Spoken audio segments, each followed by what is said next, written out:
Hello, everybody.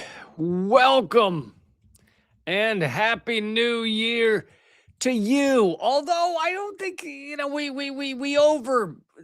we push the hey, you got to seek happiness at every second thing a little too much. I think there should be other things you're living for, such as passion or creativity or creating a better world or helping everyone else who's not you. Those kind of non-greedy things. So really, those should be the greetings on like a New Year's rather than just like get happy. Get happy now. Are you happy now?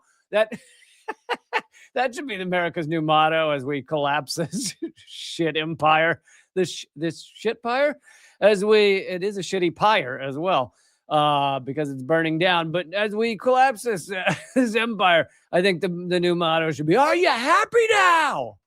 Either that or are you not entertained? One or the other. Are you not entertained? Are you not entertained? All right.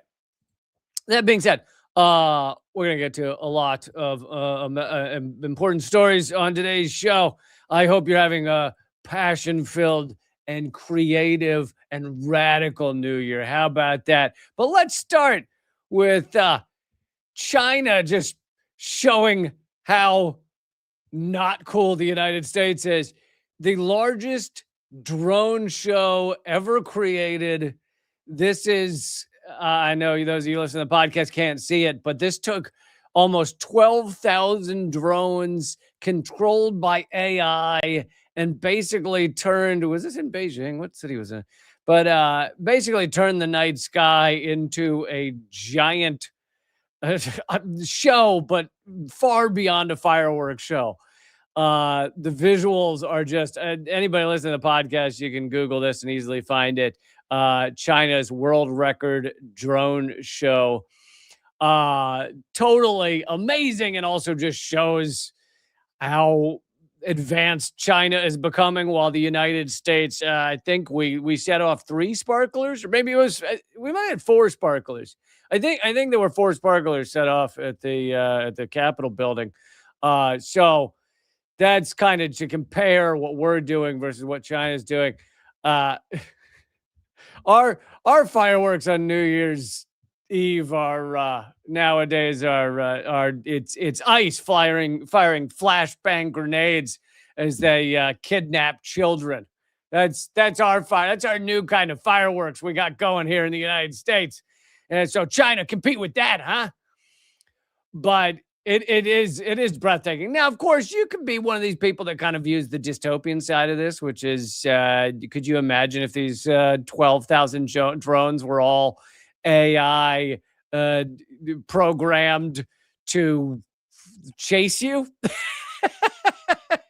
You could come up with a very scary version of what 12,000 tightly coordinated drones could do. if they were not in your control. But anyway, I suppose that's true with all technology. So I don't want to just say this is horrifying, because really all technology is horrifying. If you think about it, if you really get down to it, if it were used for evil instead of good, it can all be horrifying, but it can all be positive. It depends on how you use it, right? It's a tool. 12,000 drones doing exactly what you want them to do is a tool. Do you want them to go spy on all your enemies, or do you want them to bring food to people who need food? That's the question. That's the question you got to ask yourself. Do you want them all to follow around somebody you find attractive and hopefully get video of them in the shower? By the way, I didn't say male or female, so don't give me any of that anti-woman stuff. Or do you want them to search out someone who needs a house? And then all the drones come together as building blocks of a house. So it's a house built out of drones that all like latched onto each other, and you can just seek out and become a house around the person. Still, okay, kind of sounds horrifying, but I meant for it to be a good thing. All right, but let's get to some of the more important stories. You can catch this one on your mainstream media, but I still think I should cover that U.S. healthcare system, one of the worst in the industrialized world, costs are shooting up 114% for millions of Americans because the subsidies on this shit system are expiring because Trump and the Republicans, and the Democrats are garbage for other reasons, but this happens to be mainly the Republicans, are making sure to stop these subsidies so that Americans who are in the Obamacare marketplace will pay a crazy amount more. And this does not mean those who are not in the Obamacare marketplace have it good. You could very well not be in the Obamacare marketplace and be paying crazy amounts of money for your healthcare insurance. That is the case for many other millions of Americans. But this is about how prices are shooting up today for 20 million Americans. And let's not forget the part of this story that is not often said in mainstream media, even though it should every time you mention this. It should be healthcare should be free. Let's start there. That's where the debate begins. Healthcare in an industrialized country should be free. That's the first step, first discussion point of any of these stories. Instead, you get stories even from rather progressive outlets where they fail to mention that healthcare should be free. They fail to mention that in so many other countries, including China, which I just mentioned, you could break your arm. You could not even be from China. You break your arm, you walk into the hospital, you see a doctor within half an hour, they fix your arm or give you a cast, whatever modern medicine will allow them to do. It's true, China also this year just patented a bone glue, which allows them to glue your bone back together rather than having staples that are all just shot in there with a fucking nail gun like we're goddamn troglodytes. But they invented and patented bone glue, but I would imagine it's not available at every doctor in China already. Anyway, you could go in there, have your arm put in a cast and treated and x-rays and all that shit. And even if you're not Chinese, like $4 or something, maybe. And if you are Chinese, probably $0.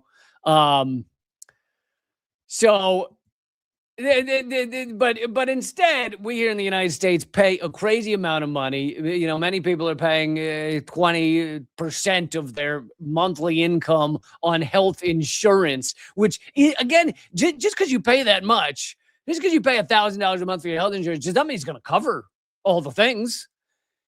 50% of everybody who gets cancer, and now it's like 1 in 3 people in America get cancer, 50% will lose their entire life savings in the first 3 years of having cancer. That's whether they have insurance or not. So insurance does not guarantee you're covered for all these things. In fact, the entire insurance game is to try to make sure they cover you as little as possible. And they have a million tricks to do it. Anyway, I'm getting way off on a tangent here, but and by the way, this article I'm reading from is from France 24. I think the French media are covering this just to be like, can you believe these idiots? They're still paying crazy amounts of money for their health care. Enhanced tax credits that have helped reduce the cost of health insurance for the vast majority of Affordable Care Act, Obamacare enrollees expired overnight, cementing a higher health cost for millions of people in the United States at the start of the year. The change affects a diverse cross-section of the population who don't get their health insurance from an employer and don't qualify for Medicaid or Medicare, a group that includes many self-employed workers. Those aren't important at all. Small business owners, farmers, and ranchers. None of the things that are important to the United States, right? Or to having a successful society, just self-employed folks, small business owners, and farmers and ranchers. Who could care about those? On average, the more than 20 million subsidized enrollees in Obamacare are seeing their premium costs rise by 114% this year. That's not even it's not like they're rising 20%, 114%. All right, so there's my Jesus Christ, can you still believe we're screwing everyone with healthcare rant. I don't often talk about this aspect of it. I mentioned it a few times. I think that healthcare in the United States is, for the ruling elite, is kind of viewed as this great suck of wealth from those who are not super wealthy. So part of the thing in the United States is the super wealthy do not want to make it so that everybody can join their classes. If you're super wealthy, even $10,000 healthcare bill is not a big deal, right? If you're uber wealthy. So for them, healthcare it's not a big deal to them at all. It's pennies. But even for middle-class people, healthcare is a giant suck, a giant wealth suck, and a great equalizer. And if 1 in 3 people are getting cancer and it obliterates their life savings, guess what that does? That keeps everyone below a certain level of wealth, which is great for the super wealthy. Perfect. Also, as discussed before, the U.S. wealthcare system, well, I guess that's what it is. It cares for the wealthy. Okay, I just coined wealth care. What we have in America is not healthcare. It is wealth care. The American healthcare system is also a white supremacist system.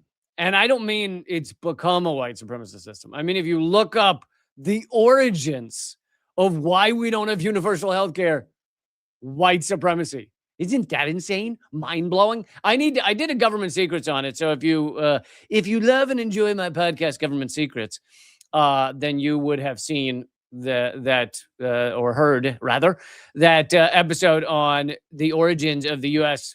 healthcare system or lack of healthcare system. Actually goes back to white supremacy and eugenics. And what was his name? Ludwig Hoffman, maybe. I know Ludwig was in there somewhere, but he was Ludwig. He was a white supremacist, and he was the voice of making sure, like he was the vice president of Prudential, one of the largest health insurance at the time. I think the largest health insurance. No, not health insurance. Largest insurance companies in the company at the time. I don't know that health insurance existed, but. So vice president of Prudential, and he then was the main push and the main data behind making sure that the United States did not get universal health care, because his thought was that it would help make sure people of color die out. So that is where, much like the U.S. police system, one of the largest policing systems in the world, largest prison state in the world, also origins in slave patrols. God, don't you love how important racism was to the origins of America? You know, for all you haters of racism out there, you don't talk about how important racism was in the origins of America. You just poo-poo racism. Like it's nothing. Like it hasn't given us anything. It's given us everything. Our brutal policing system, our horrific healthcare system. There's so many wonderful things that this country has that stem from racism, and yet you act like it hasn't given us anything.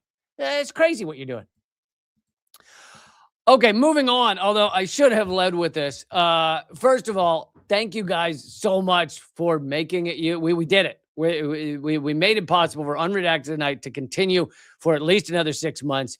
And, you know, when that 6 months comes, maybe I'll do another fundraiser to try and keep it going again or something like that. But point is, thank you so much for all of you who joined up. I really am thrilled that so many of you became 2 coffee a month members at Substack, reallycamp.substack.com, or you donated on Patreon or at Locals, wherever it was, you supported the show, and you literally made it possible for me to keep doing Unredacted Tonight for another 6 months. So the next episode, we'll be taping the new episode soon, and it will come out this coming Thursday, so almost a week from today, less than a week from today.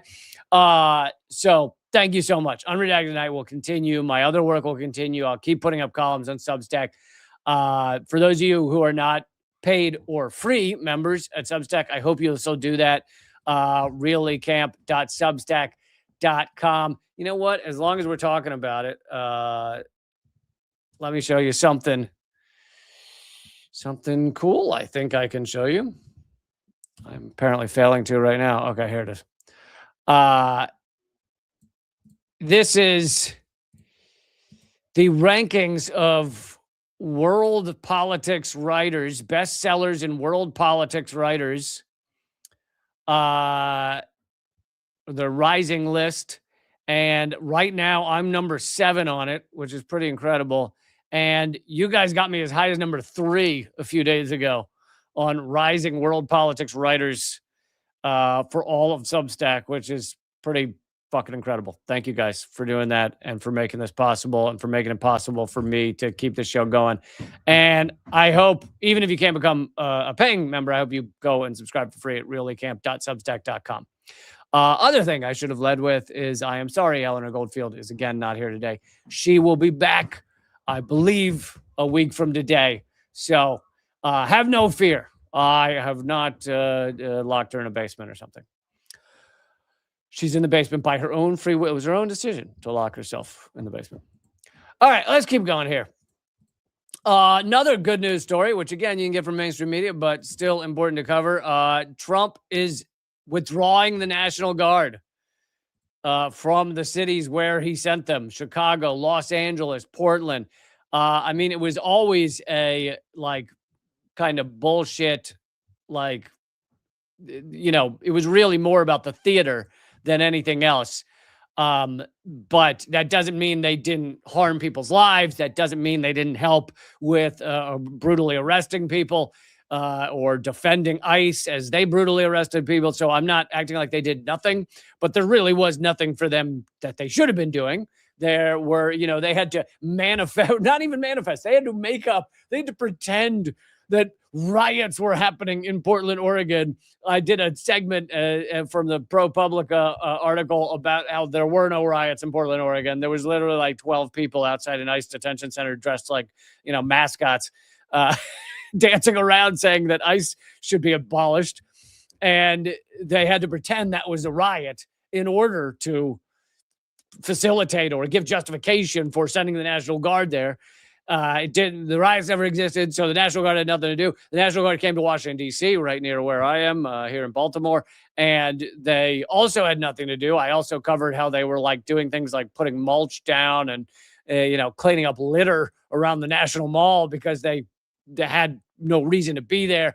So it was all just amount of theater to show Trump's power. It's intended to keep us scared. It's intended to, he's very good. I'd say maybe one of the best ever at giving you kind of false scarecrows to fight at. It's really Don Quixote tilting at windmills. He wants you tilting, sometimes literally windmills, like Trump hates windmills. So he wants you literally tilting at windmills, but tilting to pointing your lance, your spear, your bows and arrows at targets that don't matter much to him.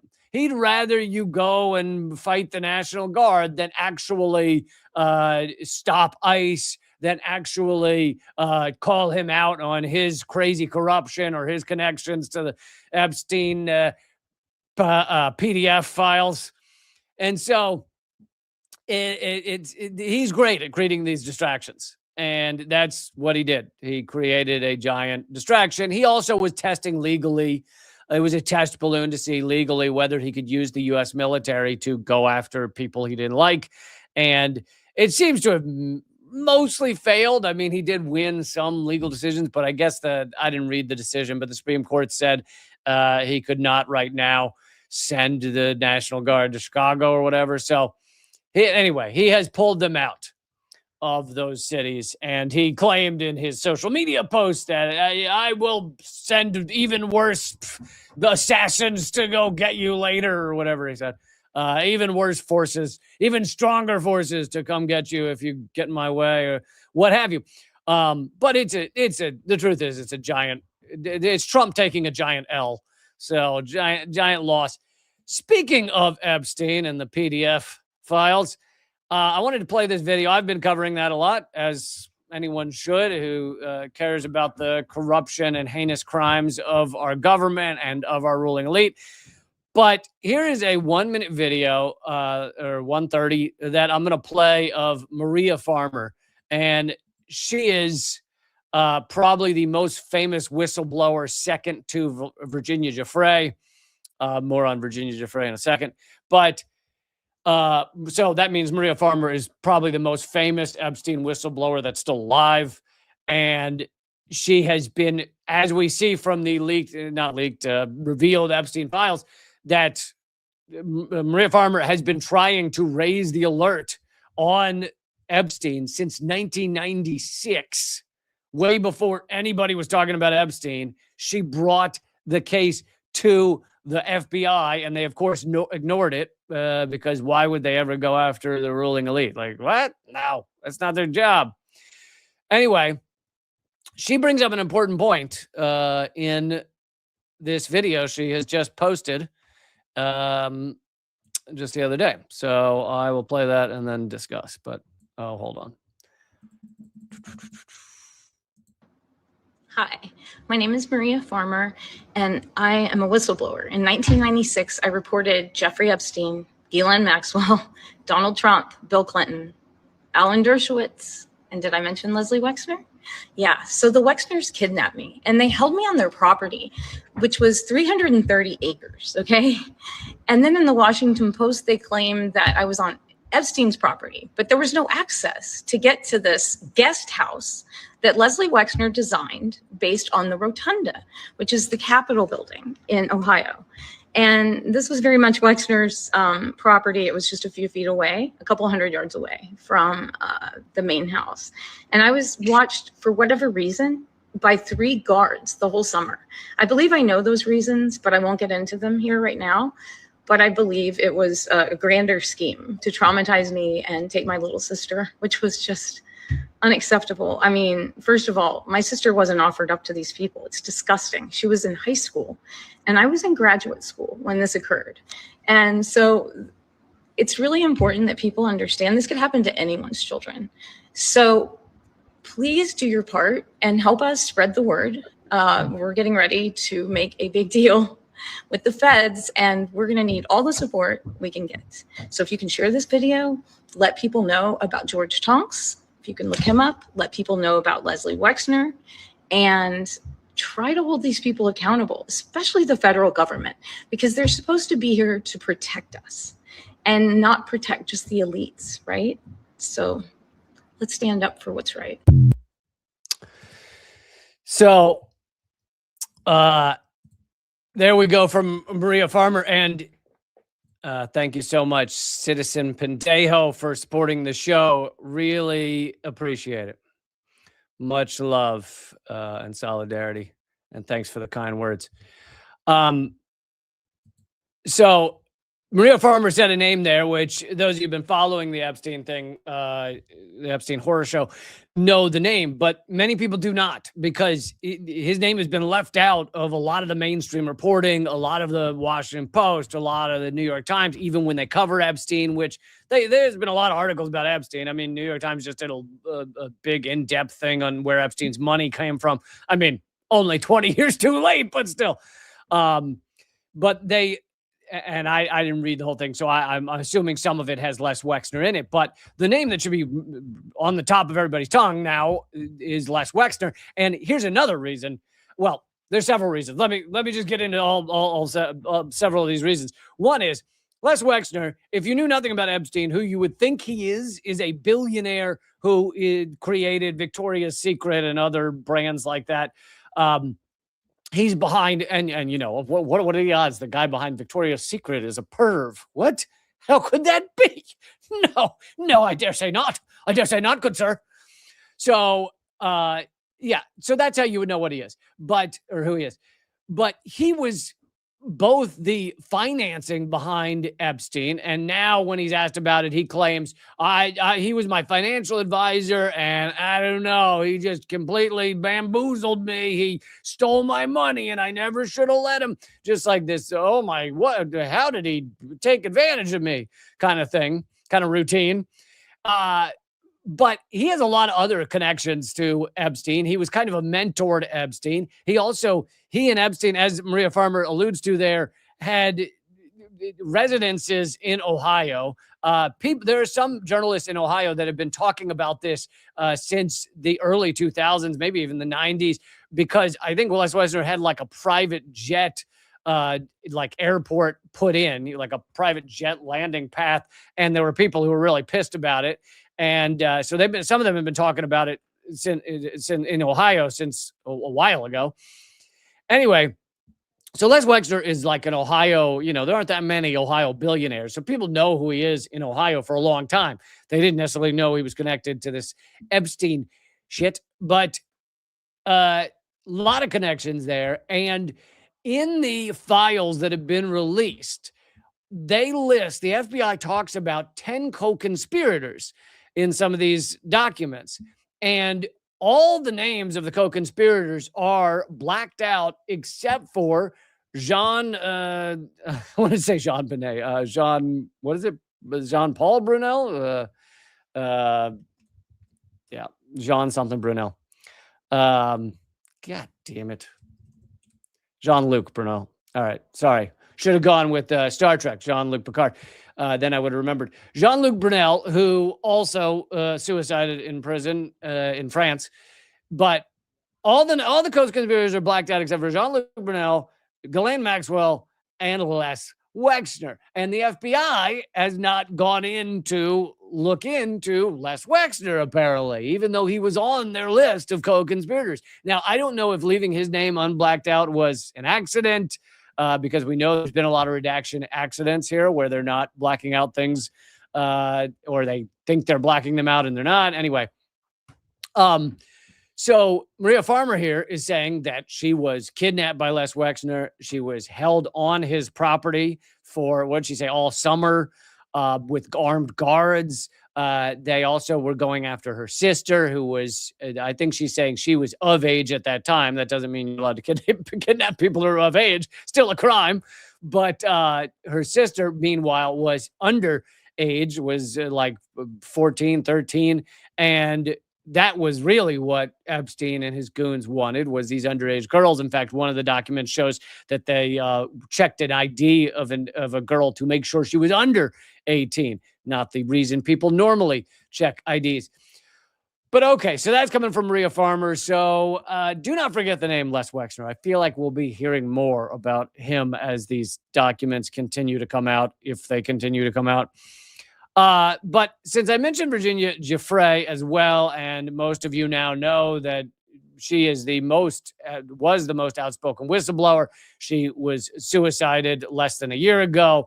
The mainstream media continues to claim she died of suicide, even though she said she would never commit suicide. And she was hit by a bus 2 months earlier and survived. So, and fought through all that. When you're hit by a bus and you survive, if you were suicidal, that'd be a good time to check out, because you're like, this is miserable. I can't walk. I can't move. I'm in tons of pain. Yeah, let me fight back to survive all of that and then take my life. It doesn't make any sense on any regard. But I have before mentioned her tweet saying that she would not unalive herself. I should probably stop saying suicide, because the algorithm will not show this to anybody. But, I'm so suppressed anyway, it doesn't matter. So that's kind of fun. But let's see. What is this Substack again called? George's News. Oh, George Hazim posted this. So Giuffre, in her book, he says so her memoir came out after her death. She was already working on it. It was already in the publishing process when she was suicided.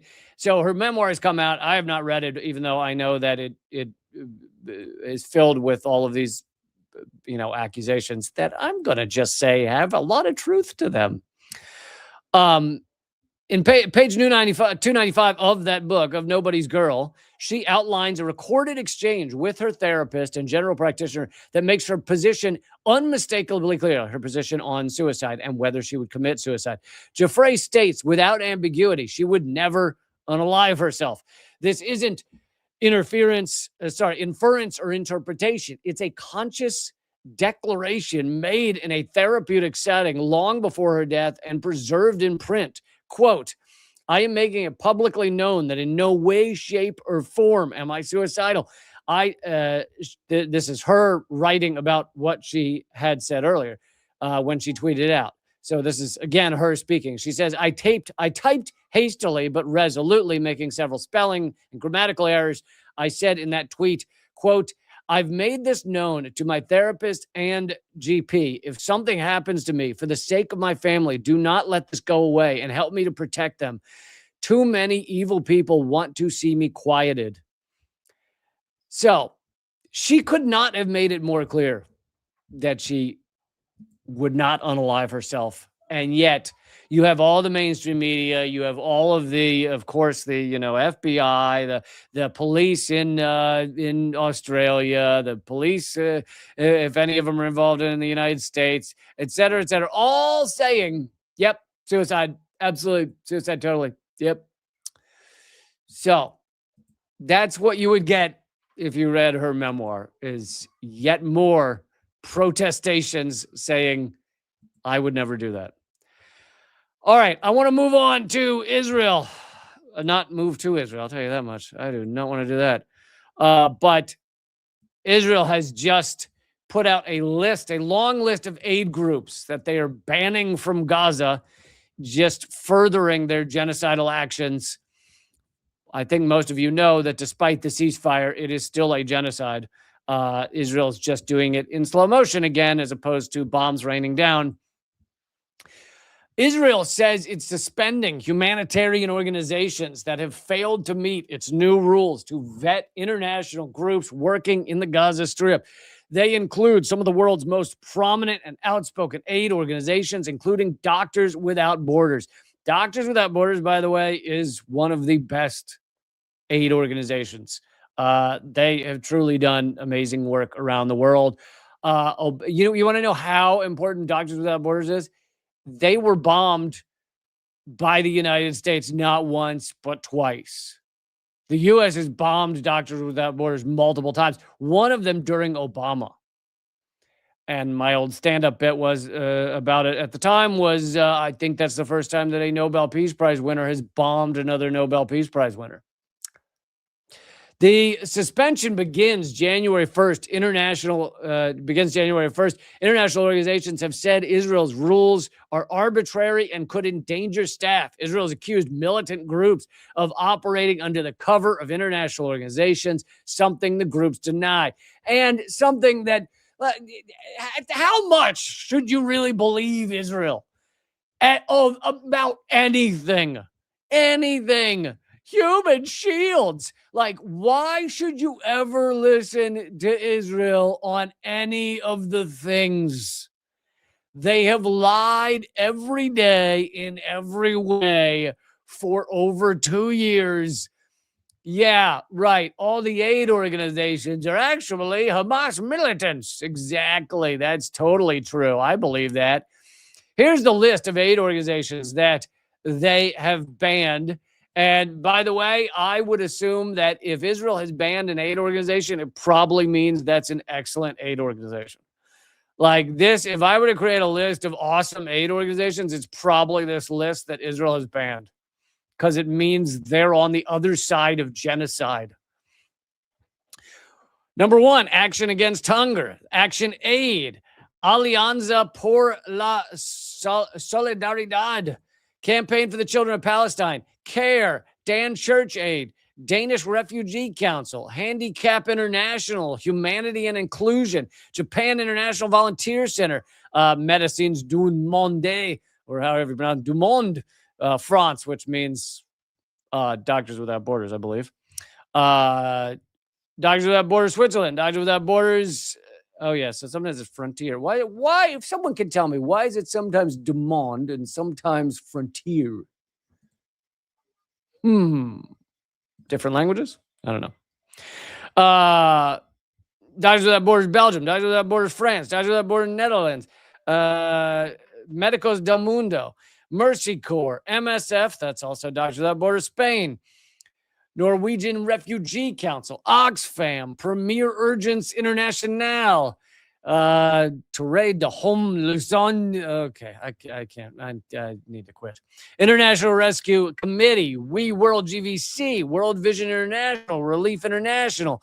I don't need to read all this, but you get the point. Palestine Solidarity Association, Defense for Children International, Medical Aid for Palestinians UK, Oxfam Quebec, World Child Holland. Yeah, you read that list, and I'm sure you're thinking like, oh, yeah, sounds like it's all Hamas. Sounds like it absolutely all Hamas. Oxfam, totally all Hamas. God, couldn't tell you. Thank you, Citizen Pendeo, again for supporting the show. Really appreciate it. I don't know what that means. Is that someone has been chatting? Would you allot 3 minutes to crush the following? Oh, are you then listing the following? I'm not sure. Okay. So, also, while we're on the topic of Israel, I don't want to run out of time here. Some other notes of what Israel's been up to. And this is again coming from Haaretz, which is a pro-Israel newspaper, but they are a little better at revealing the truth about Israel, even as they are pro-Israel. Israel's Yedioth Ahronoth newspaper reported that just a month before Hamas's October 7th attack, Israel asked Qatar to increase the amount of money it transferred to Hamas. Many of you know that Israel, and especially Netanyahu, were transferring sums of money to Hamas via Qatar prior to October 7th. This is because even outside, let's ignore October 7th for just a second. Even outside of October 7th, Netanyahu long knew that the best thing to divide and conquer Gaza and the West Bank was to have a militant group that was not one that viewed the answer to having sovereignty as more militancy. And he knew that would allow Israel, and you know, you can't really fault for people within a concentration camp for having different tactics, like for trying to get out of their concentration camp. But the point is, he knew that the best way to obliterate Gaza was to have a militant group in power. So he and portions of Israel's ruling elite, had funneled money to Hamas for a long time. Now, they also, of course, had many spies within Hamas as well. This is Israel we're talking about, the most powerful surveillance country on earth, probably. So they knew what Hamas was doing, and they were helping fund it to some degree. Then you take that understanding and you look at October 7th, and interesting. Israel knew, this according to the New York Times, which is a pro-Israel magazine as well, Israel knew about October 7th to the letter, knew everything that was going to be done on October 7th a year ahead of time. A year.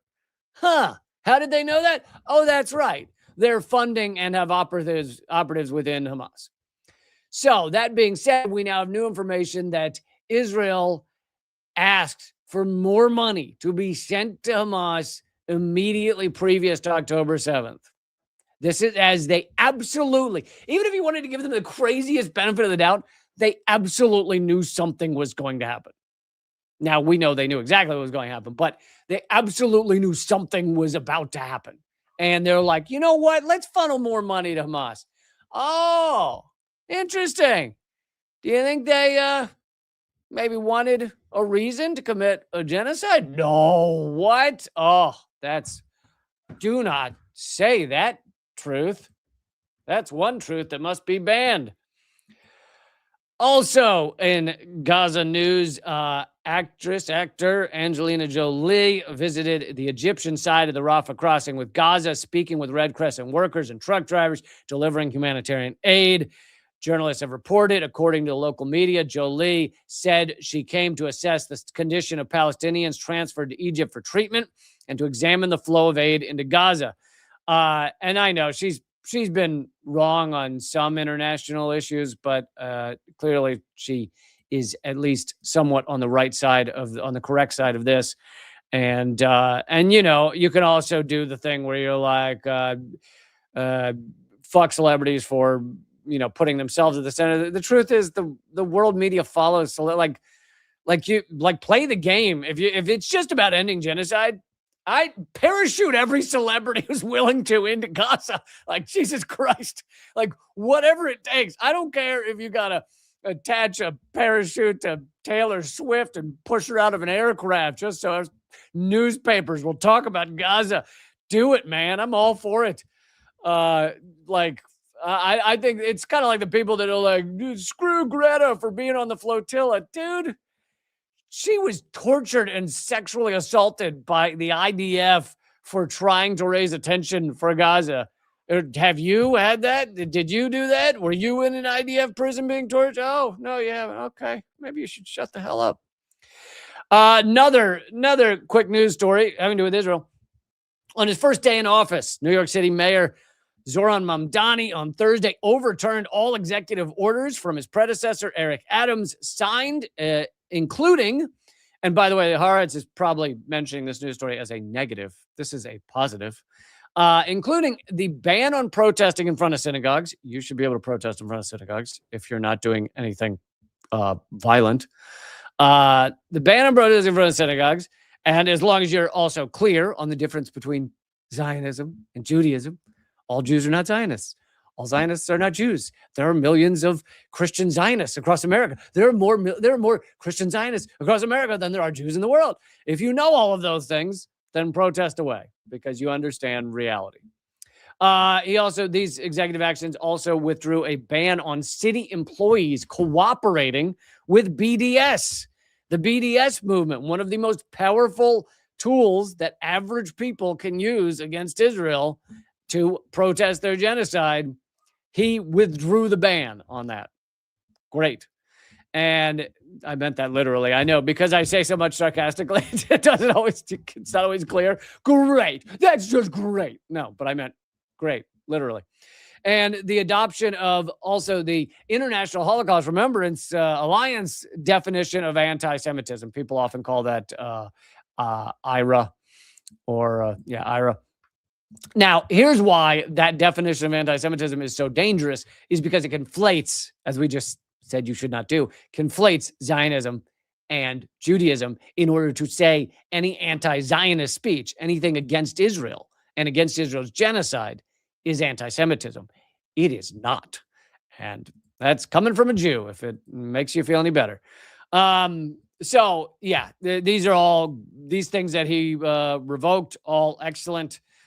Good for him. And as I said with Mamdani, let's wait and see. Is it just another Democrat, or is it actually real change? And we're gonna see. And this action, I think, good, absolutely good. Okay, so one last quick thing on. Two last quick things on Israel. The thing is, when you're committing genocide, it's like there's a lot of things to cover every day. It's just how it works. There's this great chart put up on Ryan Rosbiani's Twitter feed. It just goes through everything that Israel's done over the past 2 years. In a nice little, it's got nice little charts, little pictures. Because adults are not children, right? We'll read things. We don't need pictures to see them. No, we absolutely do. I'll read some of this. 12% of the Gaza population has been either killed, injured, missing, or detained. And that's using the lowest estimate of those killed, which is 76,000 killed. That is the absolute lowest. Many people believe it's hundreds of thousands. And I've covered those stories as the time has gone past. But 9 out of every 10 people killed in Gaza is a civilian, is 100% a civilian. 9 out of every 10, 90% civilian deaths. Of the population, 99% of the population was forcibly displaced at least once. 99% of the population forcibly kicked out of their homes or had their homes destroyed or blown up or whatever else. How would you react if you were forcibly kicked out of your home or had it blown up and your family members killed? Would you be cool? Would you do as the New York Times wants you to do and just move on? If you want to read a column when you're done watching this or listening to this, I hope you'll check out my latest Substack on the New York Times article saying that everyone in the Middle East should just move on and be friends. Stop getting so upset about all your family members being killed. Move on. There's 45,000 orphans in Gaza. 30% of the casualties have been children. 20% of the casualties have been women. As I said, 76,000 killed. That's a really huge undercount. 174,000 injured. That's probably a huge undercount too. Buildings destroyed or damaged. 100% of hospitals have been destroyed or damaged. 80% of buildings have been destroyed or damaged. 95% of schools and universities destroyed or damaged. I'm going to skip down to the starvation. 482 people died of starvation. 300% increase in miscarriages. 100% of the population face high levels of acute food insecurity. 100%. Now that is perhaps the most important number at this point, because that is the goal of Israel, is to take the 42% of Gaza where the survivors live, 58% already stolen by Israel and the United States. Take that 42% and make it unlivable so that Gazans all leave. The survivors all leave. How do you make it unlivable? Well, one is to not allow them to have working structures, which, as I read there, 90-some% of buildings have been destroyed or harmed or in some way. So don't give them the working structures, but also make it almost impossible for them to survive via starvation. It's a lot better for the propaganda for Israel not to be putting bullets in people's heads. Not that they mind doing that, but the propaganda does much better if you just starve them to death. And that's what Israel's going for. So there's some updates on what it looks like in Gaza. As I covered on previous shows, Israel has a plan. They're going to open the Rafah crossing. They want to make it so that people can't come back in, meaning it would be an exit only. And that way they would be able to continue the ethnic cleansing, basically forcing everyone out. And that's also why they just declared Somaliland a country. Israel's the first country in the world to declare Somaliland a country. And they did it because they want to ship Gazans who have survived to Somaliland. All right, last note on Israel. Of the journalists killed last year, 2025, Israel killed over half of them. Most journalists killed around the world, killed by Israel. And it's a little confusing because if you look at the numbers, you see that 42% of all journalists killed around the world were killed in Gaza, 44%. And you go, well, that's not over half. That I understands the maths, and 44% is not over half. And that's because they're including journalists killed by Israel in other countries. Israel has killed many in Yemen and some in Lebanon and other places. So that is why it's like 58% of journalists killed around the world have been killed by Israel. Palestinian journalists, from the article, Palestine Chronicle, Palestinian journalists have paid the highest price as a result of Israel's genocidal war on Gaza, with 56 journalists killed in 2025. According to its annual killed list from the International Federation of Journalists, 128 journalists killed, more than half. A total of 74 journalists were killed in the Middle East or the Arab world, accounting for 58% of those killed, and those were killed by Israel. The most emblematic was the August 10th targeted attack on Anas al-Sharif, an Al Jazeera reporter. He was killed along with 5 other journalists and media workers in a tent housing journalists on the outskirts of Al-Shifa Hospital in Gaza City. In Yemen, it added, journalists have also paid the ultimate price for this conflict, with one attack by the Israeli army on September 26th. On the offices of the September 26th newspaper, that's the name of the newspaper, killing 13 journalists and media workers. This is considered one of the worst ever attacks on media ever. These deaths are, and honestly, like, I imagine some people quibble with it, but that might be the most journalists ever killed in one strike. And as mentioned many times, Israel has killed more journalists in Gaza over the past 2 years and a couple months than have been killed in any other conflict ever. World War II, Vietnam, the Iraq War. Israel has killed more journalists in Gaza because Israel is actively targeting journalists. That it has essentially never happened with the exception of like single assassinations. Journalists have definitely been assassinated, some in the United States, many in Latin America. Many of them were environmental journalists that have been assassinated in Latin America. However, those are single people, as opposed to Israel is assassinating every journalist they can find in Gaza. Okay. I want to move on to some more stories. Some more of the stories. But let's see here. Let's take 1 second before we get to Trump's scheme to continue to enrich himself at a rate that he has never done before. I mean, he's getting richer from this scheme or these schemes than his wealth has increased in any other schemes he has committed. I want to show a clip of my stand-up comedy as a breather, as a palate cleanser. This was the live show in New York City I did just a few weeks ago. And these are 1-minute clips. I've been putting them up. They've been on my YouTube. They're on my Instagram, which is Real Lee Camp. They're on my Substack, which is Real Lee Camp.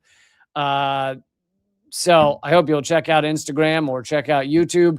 You have to click the shorts tab when you get to youtube.com/moment of clarity. That'll show you what kind of shorts I wear in the summertime.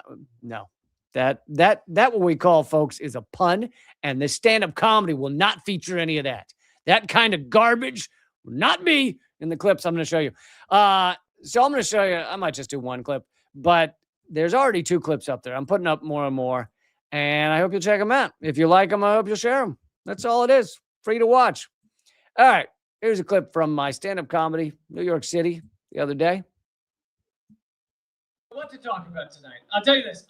Not fucking Donald Trump. I'm not going to do it. I don't want to do it. Yes, fascist piece of fucking human garbage. Absolute. But he just melts. All right, 30 seconds right now. He just melts everybody's ability to think about fucking anything else. He is vomited out of a fucked up empire, acting like he is all that's wrong with our society. It's like someone thinking they're like saying, my whole life is going to be perfect if I just get this splinter out of my dick. And then a friend being like, well, okay, but I think, don't you think a bigger problem is you've been dry humping an unfinished oak cabinet for a year that you nicknamed Tina? Like, take the splinter out by all means, but unless you stop fucking the cabinet, it's going to be a chronic condition. All right. So a quick taste of the stand-up. And if you haven't caught those clips, go over to youtube.com/moment of clarity. Probably would find it if you just type in Lee Camp Comedy. I don't know what shows up in YouTube. You do that. But and look at my Instagram. I also started another TikTok. They banned me once. But I'm not sure that I actually know what my name what my name is on TikTok, because they ban you and then you got to find a new name and all that shit. So let's see. Let's see if I can find it real quick. Real Lee Camp. Okay, it is Real Lee Camp. My TikTok name is Real Lee Camp. I think I have 10 followers there. I believe this is my 3rd TikTok. Oh, God, I love being banned around the world. It's the best. Okay, let's get this last story. So, the initial article came from, or some of the initial article came from New York Times revealing Trump's crypto schemes, but this analyzation comes from DD Geopolitics on X, on Twitter. So I'll read a little bit of it. The New York Times published a map of Donald Trump's second-term business universe, including crypto ventures, foreign governments, real estate deals, defense, and AI interests, all orbiting the presidency. Unlike his first term, Trump re-entered the White House without ever agreeing to halt new international business deals. Yeah, you notice that? Like, first time around, he was like, yeah, I'm not going to do the corrupt thing. This time around, he was like, I'm not saying I'm not going to do the corrupt thing. I'm not, we're not really going to talk about it. Since then, since his new term started, his family and closest allies have accelerated projects that monetize the Trump name while intersecting directly with U.S. policy decisions. And we'll get into some of this in just a second. But I think you should note that for those people who consider themselves somehow progressive or leftist or left wing or pro humanity, and yet for some odd reason, they never seem to notice Donald Trump's corruption. They only notice Nancy Pelosi's corruption or, Adam Schiff's corruption or all these Dems that are Bill Clinton's horrible corruption. You should ask them why they seem to fail to see Trump's breathtaking corruption. Because it's all of them. They're all the ruling elite. They're all corrupt. Most of the top ones are sociopaths. And so you should be talking about all of them. Don't just ignore Donald Trump. Anyway, so they focus on one little part of this kind of spider web of corruption in this analysis. Just weeks before his second inauguration, Trump and his partners launched a meme coin, Strump, or however they pronounce it. It's a $ followed by Trump, reversing years of public skepticism toward crypto. Now, I should lead with the fact that I'm not anti-crypto. I think Bitcoin could be very important in certain regards. That doesn't mean crypto can't be used for scams. You know what else is used for a lot of scams? Dollars, dollar bills, all the time. Number one source of scam, like number one scam currency. So the idea that something is used for scams or some people can attach scams to, does not mean that the currency should be deleted. Now, for some of these fake crypto coins like Strump, they should probably be deleted. But anyway, this is not me saying Bitcoin is all just a scam. This is me saying Trump and his goons are using crypto for their scam. Trump personally promoted the Strump coin, driving retail investors into the market. As investors bought Strump, trading fees were routed. If it's not pronounced Trump, I'm pronouncing it Strump. Okay, that's just happening. Were routed through a series of Trump-linked entities, including Fight. Oh my God, I'm gonna vomit while I read this garbage. And CIC Digital. Fight is a group. It's an organization. It's like a business. Before ultimately benefiting a trust tied to Trump himself. Every transaction generated revenue upstream, regardless of whether investors won or lost. It's a Ponzi scheme. It's you get in, I get out my money. Then if it collapses, you lose and I don't. But Wall Street's a Ponzi scheme too. While rolling back crypto enforcement, easing SEC pressure, and publicly championing the industry from the Oval Office, Trump was also positioned to profit directly from the crypto activity tied to his name. And then there was the rug pulls. Just before return, I did that part. The SEC, let's see. One of the largest buyers was Justin Sun, the founder of the Tron blockchain, who reportedly spent over $40 million acquiring Strump. At the same time, Sun and Tron were facing regulatory scrutiny from the SEC. Oh, you don't think he was buying favor from the SEC, do you? Under Trump, the SEC has since eased crypto enforcement and frozen or slowed several high-profile cases, including actions affecting firms tied to major Trump-aligned investors. Okay, so do you understand what's going on here? Besides Trump just making a lot of money from his Trump stupidity, it also, did someone say I'm sloshed? I haven't had a drink today. If this is me drunk, then what the... Sorry, buddy, you must be new to the show. This is how I sound all the time. This is pure, uncut, unadulterated, sober Lee Camp. You don't want to see the sloshed Lee Camp. No, it's just because I like going fast, and I'm going to go fast, and I'm going to say things sometimes like championing instead of championing. Okay, it's just how it works. So, but do you see what's going on here? Is not only is Trump making money from Strump, it also means that the international people who want to curry favor to Trump, they have an easy way. They don't have to dump money in his bank account, which looks highly illegal, right? You can't just pay Trump $40 million. What you can do is buy Strump. And then that not only does Trump get all the fees from that, but it also makes Trump look better, which raises its price, which raises Trump's the amount of money he's making from Trump. So this is basically what he used to do with IRL brick and mortar locations. You remember that people who were currying favor to Trump in his first term would stay at his hotel in Washington, D.C. They would use his golf courses. They would do things that would put money in the pocket of Donald Trump. Like the hotel in Washington, D.C., which is like right near the White House. I think he sold it finally because it was a big money loser. But Saudi Arabia was like buying, the most expensive rooms often because they're trying to curry favor by dumping money into his properties. Now, some of that still goes on, but the easiest way to curry favor with Trump is to buy $40 million of Trump. So there's also more of this crypto garbage. Donald Trump and his special envoy, Steve Witkoff, co-founded World Liberty Financial, a crypto venture launched with their sons and close partners. The firm issues its own token, the $WLFI, and routes proceeds through a web of Trump and Witkoff linked entities. Trump actively promotes the token while holding a financial stake through trusts and affiliated companies. His sons, Eric Trump and Donald Trump Jr., are listed beneficiaries of Trump-linked entities that receive cuts of crypto proceeds. Witkoff's family entities also receive revenue shares. What makes this arrangement notable is the timing.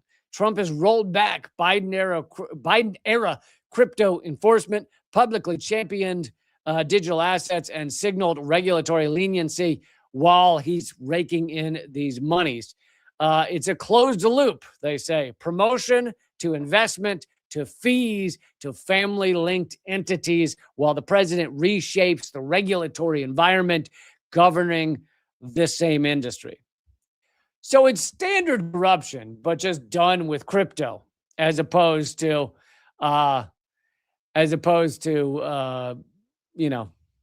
buying real estate from someone who's affiliated with Trump.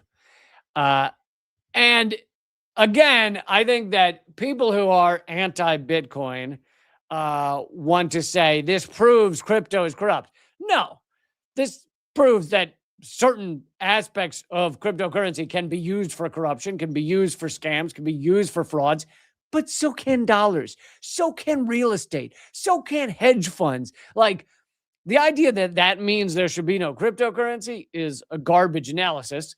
Instead, what you should get out of this is Trump's fucking corrupt. That's what you should get out of it. Now, I will also say this. He is more corrupt than some previous presidents, but it doesn't mean that they weren't corrupt at all. They all enriched themselves. Most of them did it after they got out of office. Obama, within weeks, I think it was 1 week or 2 weeks, the moment he leaves office, the moment 8 years in office is over, he goes running to Wall Street and gives a single speech to Goldman Sachs, and they pay him $400,000. Hillary Clinton did this type of shit too.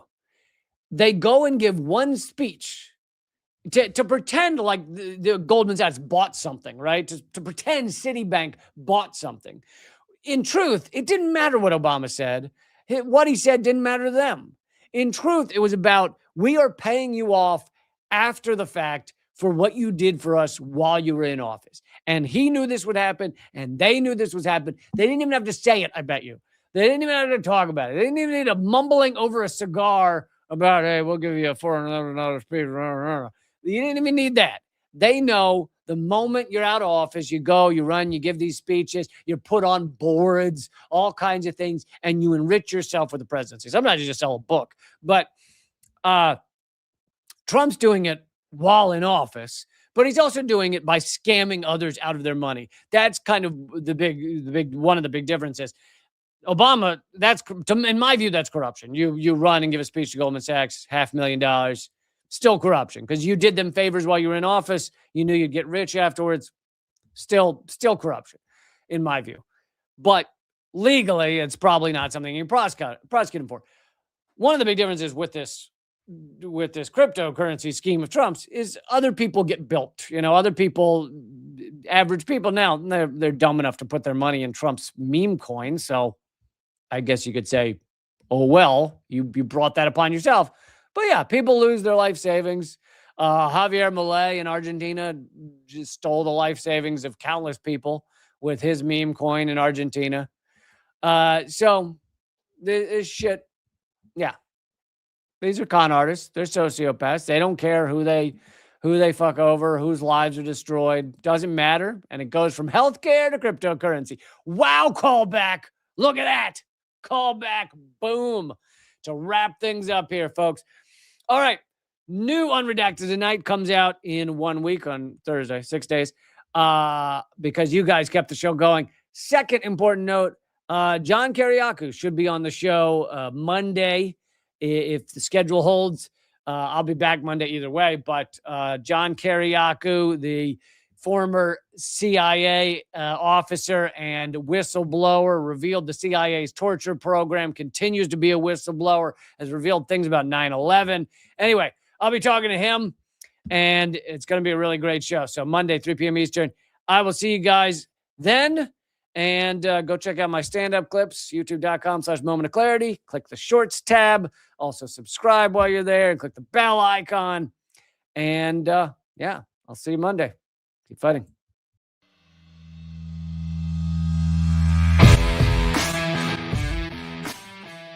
Well, brother, I salute you, though, man. You're one of the few that bring together this tremendous artistic talent and still be in such deep solidarity with oppressed people. It's an honor to be here because I'll tell you, Lee, you have one of the funniest shows on television, bar none. It's an enormous pleasure to be here. While I was waiting, I was leafing through your wonderful book. The same to you. I love your show. Be happy to come back anytime. Lee, this is one of the great honors of my long career, just to be in the same earth with you. I'm sure. We're just so blinded. We have so many blinders on because our society doesn't want us to know things. And so it takes shows like your show, and it is clearly designed to eradicate. Hey, good to see you. Hey, Jill, how are you? Julian, thanks for joining me. Honor to have you, brother. Consumerism is a theory that people should behave this way to help each other. It's not. Mr. George Galloway, thank you so much for joining me in these dark times. Always a pleasure, my friend. Thank you so much, Lee, for having me on. Keep fighting. Ha.